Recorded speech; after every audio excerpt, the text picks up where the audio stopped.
हमारी वीडियो में आपका स्वागत है। आज हम आपके लिए लेकर आए हैं एक बहुत ज़्यादा रहस्यमय और डरावनी कहानी। तो चलो कहानी शुरू करते हैं। अविनाश, नेहा, राहुल, सान्या और विक्रम कॉलेज के 5 पुराने दोस्त गर्मी की छुट्टियां में एक ट्रिप पर निकलते हैं। उन्होंने ऐसी जगह चुनी जो गूगल मैप पर भी ठीक से नहीं दिखती। उत्तराखंड के जंगलों के बीच बसा एक रहस्यमय गांव, कोटा घाट, जहां एक पुरानी वीरान हवेली थी, राजपुर हवेली। रास्ते में एक अजीब साधु उन्हें चेतावनी देता है, सूरज ढलने से पहले हवेली में चले जाना, रात में दरवाज़ा मत खोलना। नेहा इस पर हंस देती है, मगर सान्या को साधु की आंखों में अजीब डर दिखता है। हवेली की हालत बहुत ख़राब थी। दीवारों पर सीलन, खिड़कियां टूटी हुई और हर कोने में अजीब सी गंध। लेकिन थके हुए दोस्तों ने ज़्यादा ध्यान नहीं दिया। एक कमरों में की सफाई शुरू कर दी। हवेली के बीच एक बड़ा शीशा था जो बहुत पुराना लग रहा था। राहुल ने मजाक किया, इसमें तो किसी दिन भूत दिखेगा। पहली रात सब थके हुए थे, लेकिन आधी रात को अचानक हवेली में एक लड़की की चीखने की आवाज़ सुनाई दी। नेहा और सान्या उठकर बाहर आई, मगर कुछ नहीं मिला। विक्रम ने कहा शायद जंगल से आवाज़ आई होगी, लेकिन सान्या डर चुकी थी।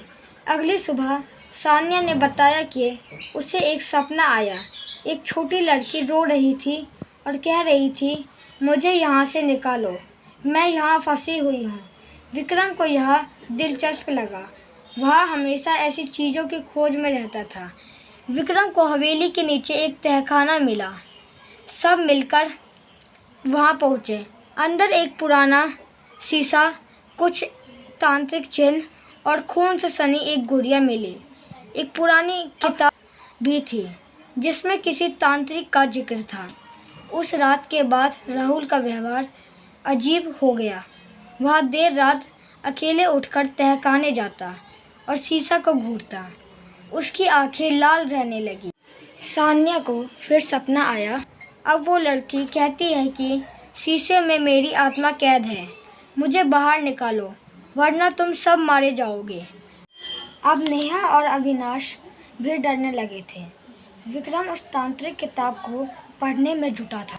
शीशे में सान्या को उस लड़की की झलक दिखती है, चेहरा फटा हुआ, आंखें खाली।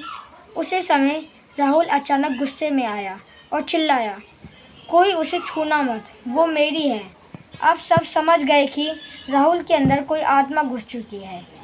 अविनाश और नेहा पास के गांव में गए, लेकिन कोई भी बताने के लिए राजी नहीं था। एक बूढ़ी औरत ने धीरे से कहा, वो हवेली तांत्रिक की है, उसने बच्चों की बलि दी थी, उनकी आत्माएं आज भी वहाँ हैं। विक्रम ने किताब में पता लगाया कि तांत्रिक ने 5 बच्चों की बलि दी थी। उनकी आत्माएं एक एक कर शरीर पर कब्जा करती है। इसे रोकने का बस एक ही तरीका है, शीशे को तोड़ना और आत्मा को आखिरी बलि देने से रोकना। उसी रात हवेली में अजीब घटनाएं शुरू हो गई।